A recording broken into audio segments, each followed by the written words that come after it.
For decades, we've been told that education is the great equaliser. But what if boys are silently falling behind girls and nobody wants to talk about it? Well, in Australia and the wider Anglosphere, boys are falling behind in literacy, are being suspended and expelled more, are leaving school earlier, and are becoming a shrinking minority in universities. So tonight, we want to ask the difficult question: are we focusing so much on advancing girls in the schooling system that we have entirely forgot about boys? So, today I want to sort of go through a lot of data here, and there's a heap to go through. And I think from now on in my episodes, I'll keep them a bit shorter and sharper. And I'm just going to go through and just literally read you the research and the data, and you can come to your own conclusions. I'm finding that sometimes there's too much wriggle room in what I say for people to misinterpret things and talk in ways that are not conducive to actually understanding the issues. So from here on in, that's what I'm going to do. I also want to say, once again, thank you so much for all your support. Unfortunately, I've just been flagged by a feminist account of some sort for replying to a comment that was in relation to a video they used of me without my consent and without crediting me. And I left a comment asking for credit and sort of trying to debunk what they said and point out the fact that they were misrepresenting what I said. And as a result, I had my account banned for nudity and sexual content somehow within that comment. Don't know how that's happened. I've reviewed it, but it's given me the inability to actually leave any comments on Instagram or reply to your messages if you privately message me, and it's put a monetization ban on me until the 20th of October. That's extremely concerning, just to see how quickly that can happen. And at this point, I guess what I want to say and throw around the idea of is, if you're not following me on TikTok, Facebook and YouTube, and you're already following me on Instagram, thank you. But if you're not following me on those other three, please make sure you follow me on all my social media channels, because if I'm deleted, which is highly likely to happen given the nature of my content, I will lose contact with all of you. And if I do by chance disappear, just know that I'll always use a similar username, Existential Evan. I've got a backup account, Existential Evan 2 on Instagram, which has been my main platform. So that is a big concern, and the only way I can get you guys to support me further is to support me on those other channels. If that should happen, please don't take offense to me, say, inboxing you on Instagram or however it might be, or reaching out to you to try to get you back as a follower. This is very precarious territory, gentlemen. I've worked so hard to get to this point, and to already be flagged for something so minor is a real concern to me. So thank you for your support to date, and if I disappear, Existential Evan is where you'll find me, and we can build the account back up from there. I also want to create a website as well, and so hopefully I can get you onto an emailing list to at least stay in contact with you as well. So anyway, my experience through education was very tricky. I struggled with mental health, particularly ADHD, OCD, all kinds of stuff. I've got other mental health issues as well that impacted me later, particularly with anger and impulsivity and casual sex as well, which gave me a bad reputation with women in Hobart, unfortunately. I'm a changed man now, and I just wake up every day trying to be a better version of myself. But within the education, I struggled all through primary school and high school, and even in college to an extent. But when I got to uni, I excelled, even though I found the whole process of uni, all 10 years of it, dystopic. What I noticed through all my studies, absolutely, with the exception of my private school years in an all-boys school, which were great, is that women were definitely treated differently in classrooms, particularly around marking. I would notice that some girls would get lower marks on an assignment, and then they would actively cry about it all. And I don't mean, metaphorically, I mean actually cry. The teachers would change their marks and this kind of thing. So I noticed that, and then in predominantly gynocentric fields of psychology and social sciences and the humanities more broadly, as I was in, I also noticed a massive treatment of women in those at university as well. So that's just a bit of a background, but I know that's an experience that a lot of men face, particularly in mentorship groups in classes at university, that it was, if you were a young man at university, in disproportionately female disciplines like psychology, like I was, mate, it's about 75-80% women. You might have a class with 20 or 30 women and like 3 or 4 guys if you're lucky. Then you know what it's like. But anyway, let's just go through the data. So let's talk about primary education to start being a extremely gynocentric area of education. So boys enter into an education system from the very start in kindergarten across Australia and the Anglosphere more broadly in a heavily female-dominated system that is clearly gynocentric and is shaped around female norms and poorly adapted to the behaviour of many boys. And you can see how boys and girls at a very young age behave differently. To the fathers out there, you'll know that a lot of the time boys are a little bit more disruptive or vocal or whatever it might be, and that extends into the classroom and is perceived often by female teachers and the education system more broadly and their female peers as being bad behaviour and poor behaviour, and those young boys are penalised heavily for it, as I was a lot of the time. So let's just start with this idea of the female-dominated workforce in education. So 82.4% of Australian primary teachers and 61.5% of secondary teachers are women. Male primary teachers are only 17.6%. Okay? So you may argue there, obviously, that at a very young age, children need to have more females around them, I guess, to emulate their mother in the absence of a decent mother-child relationship at home. But really, everything starts in the family. I think we can agree that if you're not raising your kids well, you shouldn't expect the teachers to be able to do that any better necessarily, and it's a huge expectation on them. Now, what we notice very quickly is the early literacy gap with young boys. So Year 4 girls reached the Progress in International Reading and Literature Study Intermediate Reading benchmark at 84% compared to 77% for boys. And girls also led in Australia's NAPLAN tests, which were obviously taken each year. In addition to that, when we look at government data and subjective assessment in the UK government Office of Qualifications and Examinations Regulations Review found girl favouring and boy disadvantaging teacher assessment bias more often than the bias in the opposite direction. So let's repeat that. So that UK government study found a girl favouring bias and a boy disadvantaging bias when it came to those children being assessed by teachers. That's not a good sign straight away, but it ties in with the equivalent later on in life for men when they enter the workforce and seeing that same behaviour play out at a larger level in the normal workforce as adults. That's in my last video if you'd like to watch that. Now, if we look at suspensions and expulsions, obviously, and boys being removed from learning, it's not really a surprise historically if we see that boys are getting expelled or whatever it might be more than girls. But the problem is that boys are struggling within a system that doesn't understand them, and as I said, is gynocentric. And so when they're in these spaces, well, there's nothing really to accommodate them, and instead they're just disciplined or removed entirely, as was I at school, and I think a lot of boys as well, but particularly boys who maybe have behavioural issues like normal ADHD, which is becoming more common. But let's look at New South Wales primary school data. So 3.2% of boys were suspended compared to 0.7% of girls. Okay, let me repeat that. 3.4% of boys in New South Wales primary school were suspended compared to 0.7% of girls. Not only that, they were effectively suspended at a rate of 4.6 times the female rate.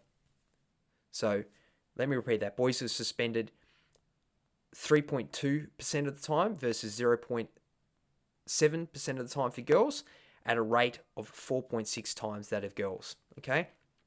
If we look at New South Wales secondary data, 13.3% 13.9% of boys were suspended compared to only 7% of girls.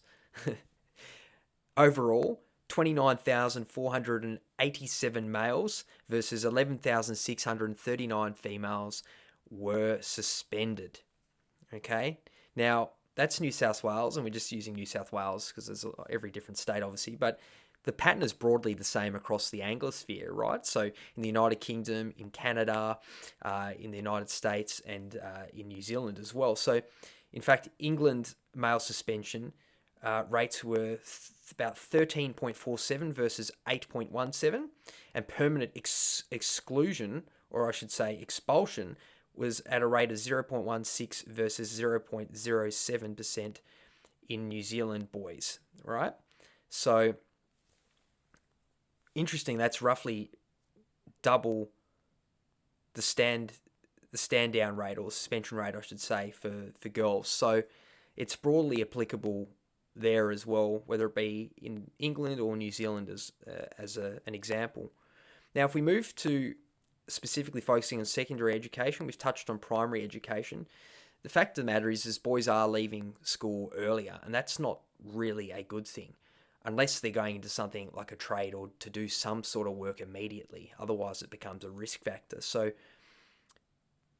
effectively, what that is probably likely to be caused by is that the boys are falling behind in school and at a primary level. The boys are falling behind at a primary level, and then when they get to secondary level, they feel further, I guess, disillusioned with the education system due to repeatedly being disciplined for their behaviours, which I'm not saying they shouldn't be disciplined if they're doing the wrong thing, but I'm just saying that we can see there's a disproportionate amount of discipline targeted at boys compared to girls by the nature of them just being boisterous boys. Now, the argument there obviously is going to be, oh, boys being boys, that's just an excuse. Boys being boys. Well, you know what? Boys are boys and girls are girls. If you don't like it, you can bugger off, right? Like, seriously, boys are boys, girls are girls. They are raised differently, they behave differently. It's not all a social argument. It's largely a nature argument and difference in hormones, even at that young age, okay? So if we look at Australian retention rate, year 7 or 8 students through to year 12, the apparent retention rate was 77.6% for males and 85.3% for females. And for year 10 to 12, the rate of retention for boys was 78% versus 85.2%. Okay, that's in Australia. In Canada and the United States, if we look at completion rates, or on-time completion rates specifically, the completion rates of boys in school was 81% versus 87% for girls, and that was in Canada. Specifically, in the US as well, the male status dropout rate was 6.3% versus 4.3% for girls. Now, those numbers are a little bit more forgiving, I think. I think we can agree on that. Those aren't too largely different. Enough to be concerning, though, okay?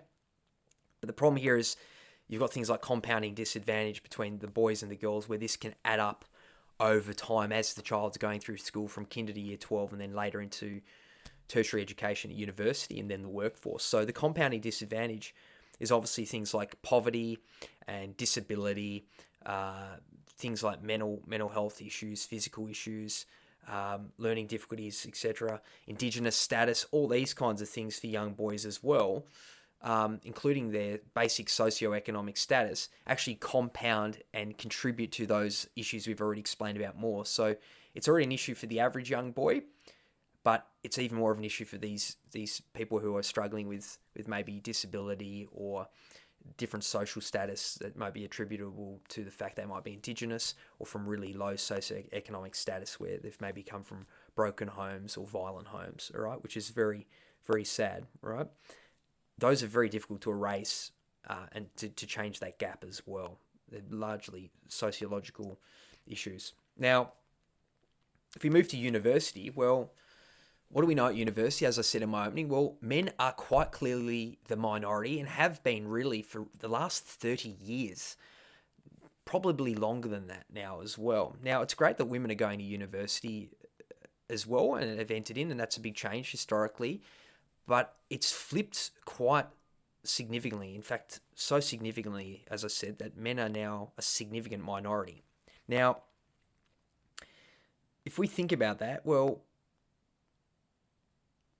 if the roles were reversed, right, we would have an issue with that, and we'd be talking about that. And really, they were reversed 30 or 40 years ago, and we have flipped that, but now it's gone the other way. The pendulum has swung. So the entry gap, for example, in universities, in domestic universities, particularly this is in Australia in particular, domestic commencements were 62% for females and 38% for males, all right?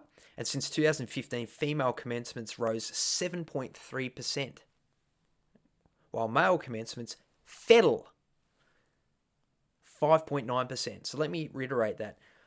Domestic commencements for female students in Australia was 62% versus 38% for males. And since 2015, female commencements rose by 7.3%, whereas male commencements fell by 5.9%. That's concerning, and that's a trajectory that we need to look at, because that's a compounding effect that's going to continue to change, and has been, as we've seen. Now, in addition to the entry gap, there's then the completion gap, which is a separate issue in and of itself, but an issue that's extremely important. So within 3 years beyond the expected end date, 70% of Australian women completed their bachelor's programs versus 63% of men. Okay? So at the completion date, the normal completion date, say it's a 3-year degree and it starts in January 2026 and it's supposed to end in January 2000 and I guess it would be January 2029 if it's 3 years. The fact of the matter is that 70% of those students who were female graduated versus 63% of males. So lower graduation rate there. So once again, more disadvantage there for the boys. Now,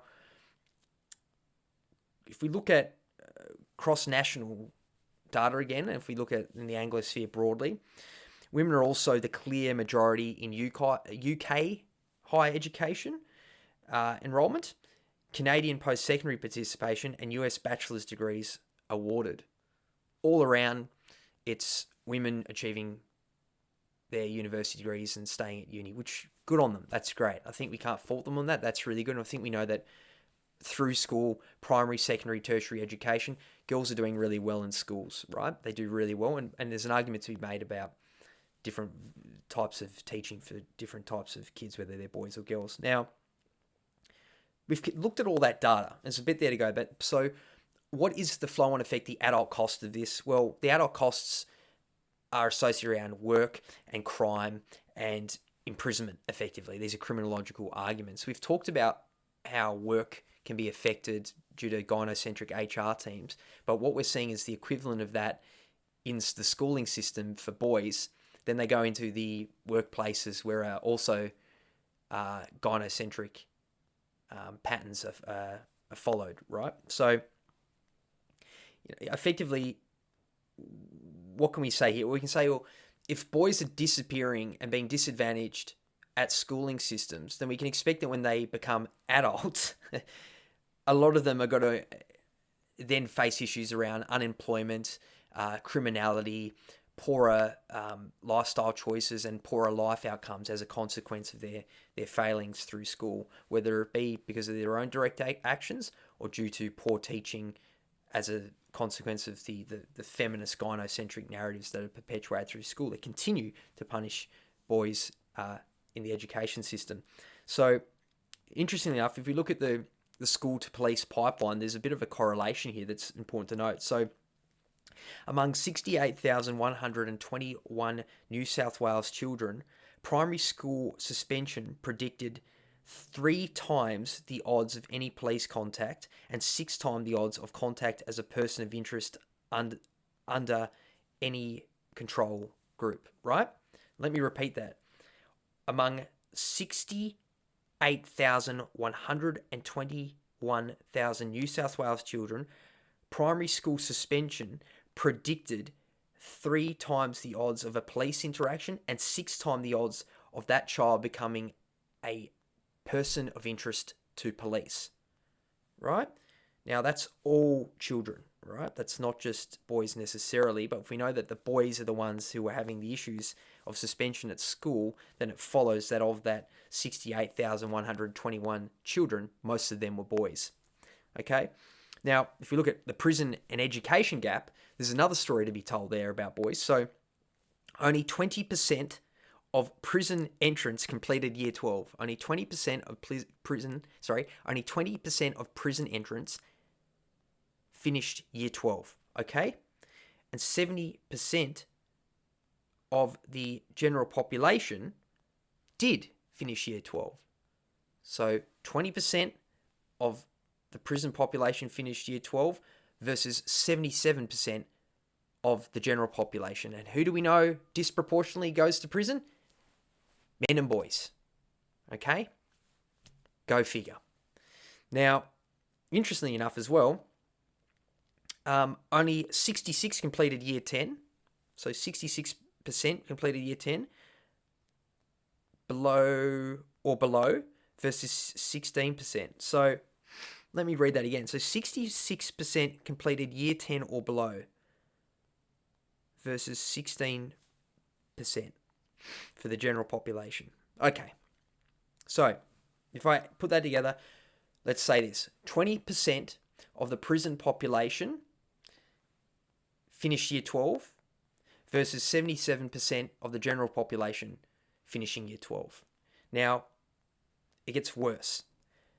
Only 66% of the prison population finished year 10 or below versus 16% who finished year 10 or below in the general population. Okay, so a high percentage in the prison population were only completing year 10 or below versus a lower amount. And the statistic there is presented a little bit odd, but you get my drift. Significantly less general population issues. Now, the fact of the matter is that, as we know, overwhelming male cost here are associated with prison, with 92% of the Australian prisoner population being men. 92% of the Australian prisoner population are men, which is pretty terrifying. And the fact of the matter is, education does not determine crime necessarily, okay? But stronger quasi-experimental evidence shows additional schooling reduces offending. That seems to make sense on the face of it, doesn't it? That's just a bit of common sense around that. But I think it's interesting to really see how these things tie in, and then we see in the workplace the gynocentric nature of the workplace, and boys, or men I should say, boys and men actually, boys going into their jobs and they could still be in school, and then adult men who have left school, who are then being faced with gynocentric HR teams that also penalise them. So please go back and watch the video I just posted on that, which has done really well. Thank you to everyone so much for your support with that video. It's now been the star performing video that I've posted to date. But look, in summary, I think we need to have a serious conversation around the education system, okay? It is too often the case that we are quick to judge young boys in particular for being boisterous or disruptive, or for being problemed children in the schooling system, versus young girls' behaviour.